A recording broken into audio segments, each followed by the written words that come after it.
तुकाराम महाराज म्हणतात की रुक्मिणीचा पती म्हणजे विठ्ठल, म्हणजे त्यांच्या नावाचा मी ध्यास घेतलेला आहे.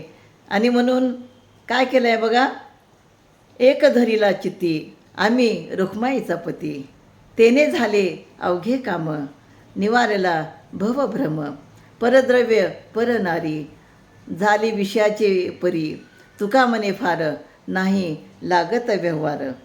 तर आमच्या चित्तामध्ये म्हणजे आपल्या मनामध्ये कोण आहे माहिती आहे का तुम्हाला? रुक्मिणीचा पती म्हणजे पांडुरंग आम्ही धारण केलेला आहे.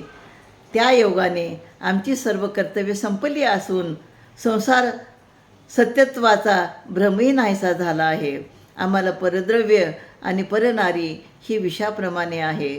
तुकाराम महाराज म्हणतात, आता आम्हाला यापेक्षा अधिक व्यवहार करावा लागत नाही. आणि त्यामुळं आम्ही रुक्मिणीचा पती आपल्या हृदयात ठेवल्यामुळं सतत आम्ही विठ्ठलाचे नारायणाचे नाम घेत असतो. आणि तेही तुम्ही करा असे या अभंगातून सांगतात. रामकृष्ण हरी.